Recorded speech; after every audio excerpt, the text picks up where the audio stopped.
In this video, I'm going to show you the behind the scenes of what your video sales funnel is going to look like.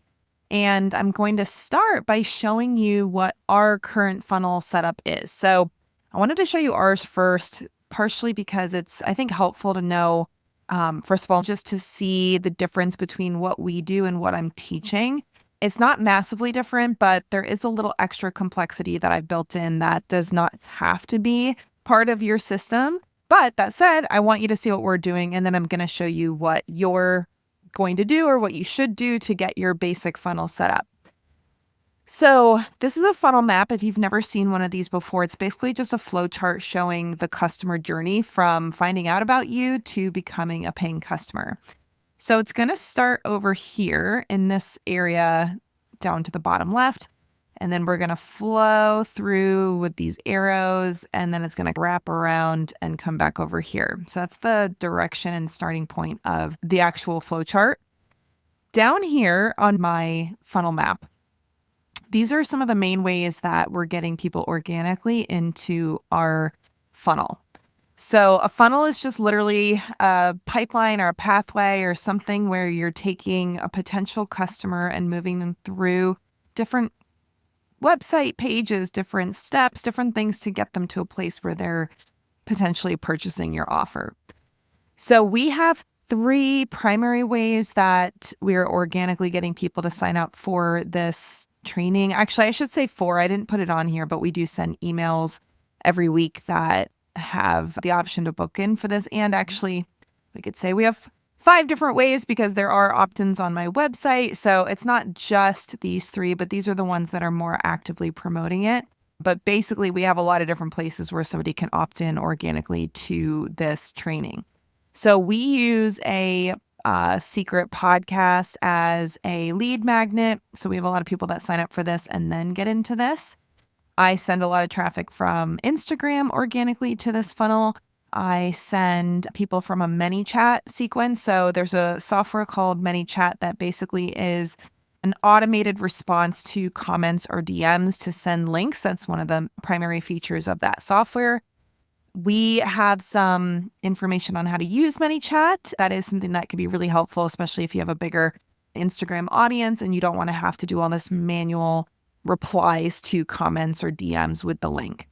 So these are some of our main ways of getting people into the funnel organically. And again, we have a form on the website that we have, actually both websites. I have 2 different websites, and a lot of the emails we send out. We have a weekly newsletter that has an opt-in as well.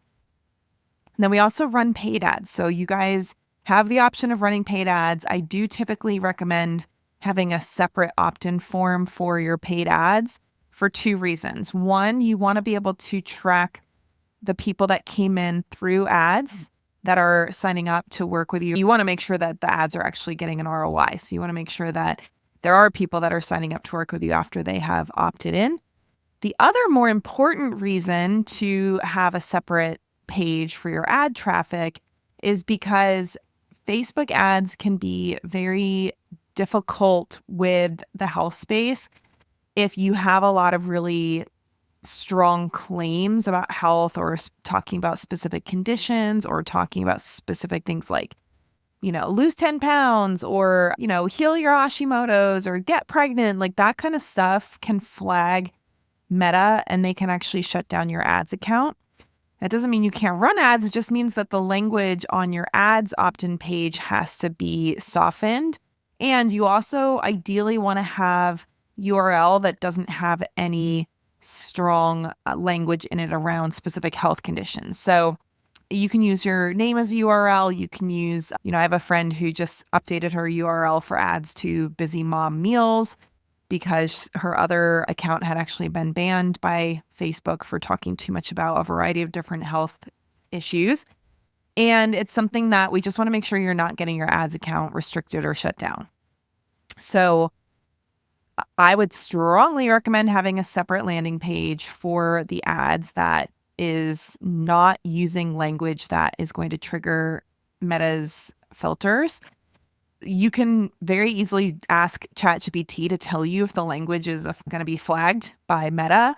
and it'll tell you any particular words you're using or phrases you're using that you should change, and it'll give recommendations for how to change it. So it's pretty easy to set it up so that you're not making Meta angry, but that's something that I want to make sure is very clear, that we're not using the same page, and the copy generally isn't going to be the exact same either. From these opt-ins, so you have your name, email address to get into the opt-in to get the training. You're going to have a page where people can watch your video training, your VSL, and it's going to function as like a mini sales page. So if you came into our program through this funnel, you might have watched this video and you might have seen all of the text underneath it that basically promoted the program.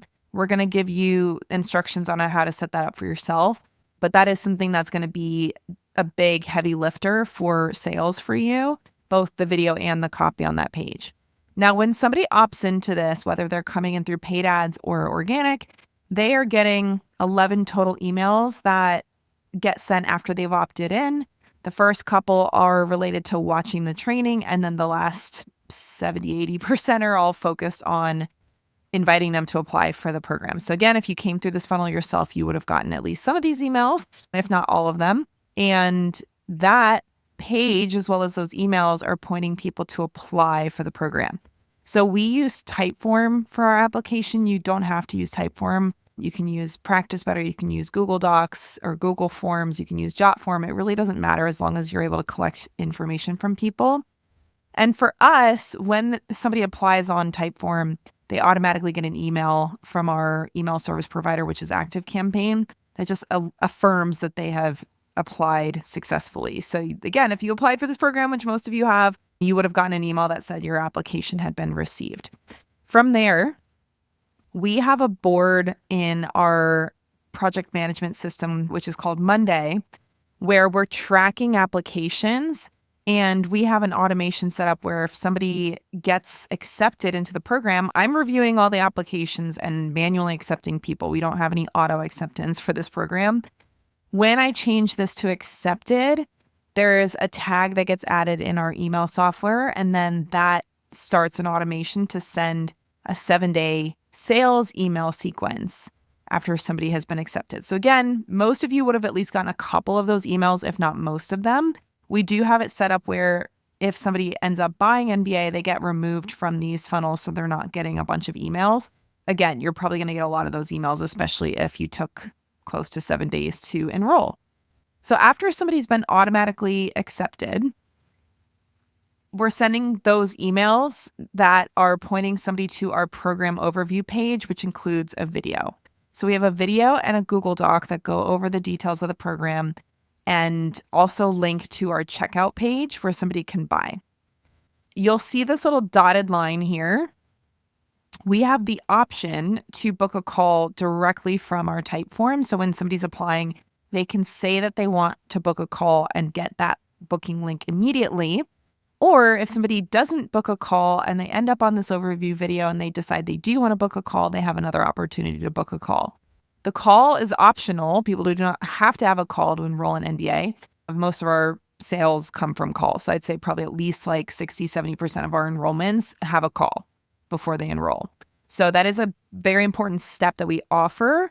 For most of you, that's going to be a required step. You might be able to get some people signing up without a call, but for most of you, you need to be doing a call for the beginning part of your funnel building, and then you can make an optional later. But when somebody's on that call, we give them the overview information again, just in case they need it. We've had a few people sign up on the call, so we'll take them directly to the checkout page. But all roads lead to the checkout page. And again, if you're in this program, you saw the checkout page, you would have put your name and email information in there, your payment details, choosing your payment plan, all of that. And that is the final step to become a client. And then once somebody hits pay, they get added to our portal.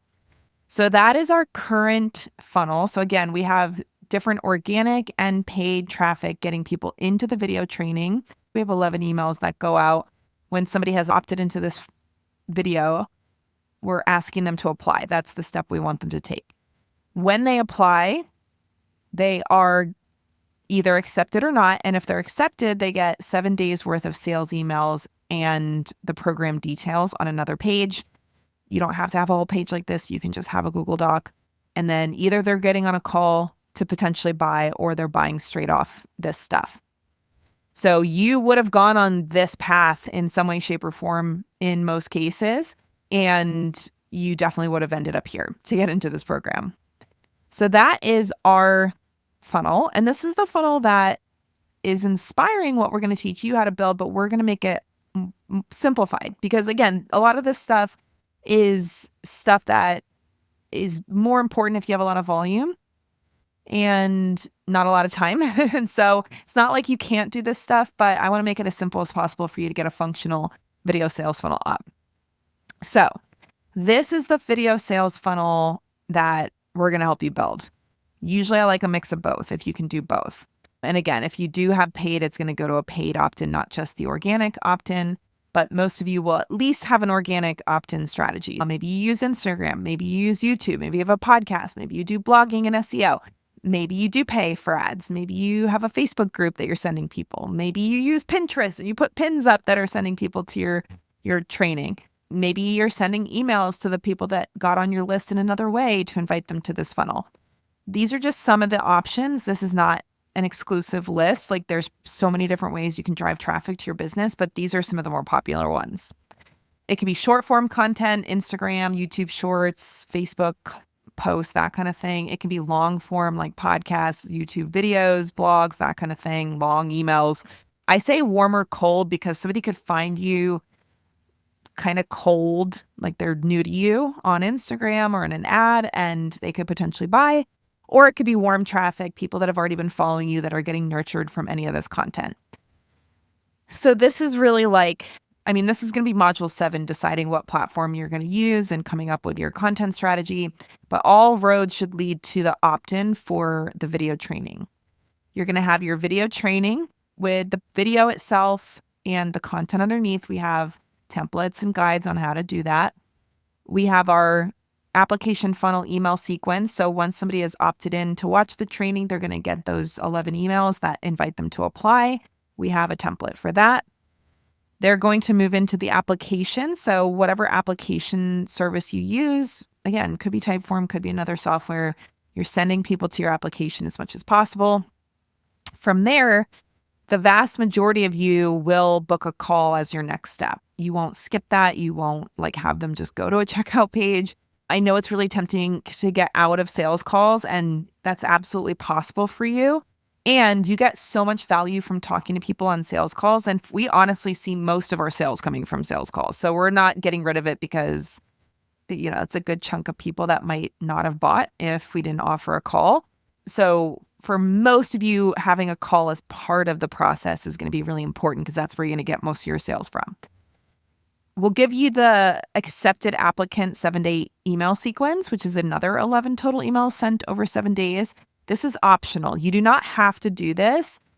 It can help because you're adding more sales touch points before somebody gets on a call and even after somebody's on a call.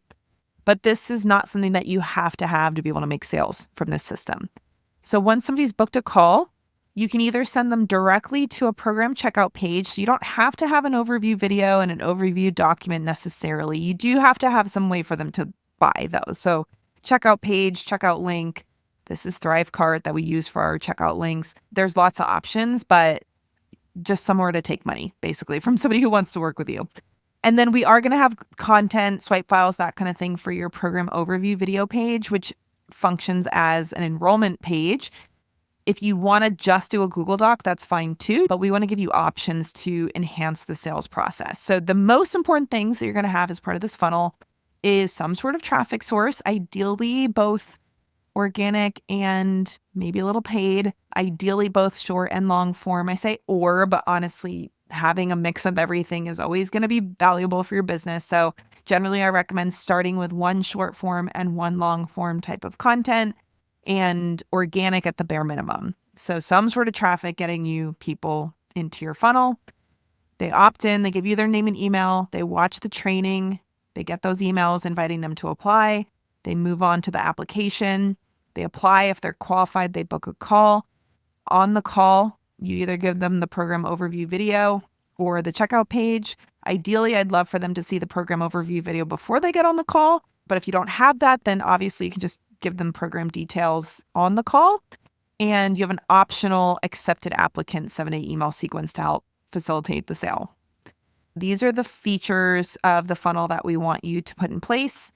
Like I said, your traffic strategy, we'll talk more about doing that effectively in Module 7, but you have your opt-in to your video training, application, book a call, sell your stuff. That's as simple as we can make it. So we're going to walk through all the different pieces to help you put these into place. They're all going to function as a system. And then the goal is to get as many people into this as possible. I always like to suggest to shoot for 100 total so that you can get a nice amount of data to show how this is converting.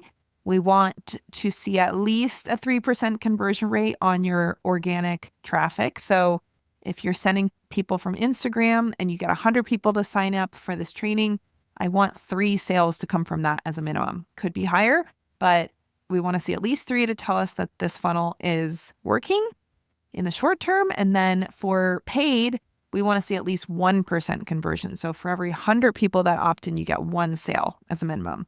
I know those numbers can sound a little low, but that's just the nature of online business. These are the numbers that you want to shoot for as a benchmark. Anything higher than that is great, but we need to be realistic about what is normal and what is a good funnel, even as you're continuing to make it better. All right, I hope this was helpful. And like I said, we're going to walk through each piece of this funnel with you so that you can put it all into place very quickly. We're also going to have AI tools to help you build everything as fast as possible. So good luck, and I'll see you in the next video.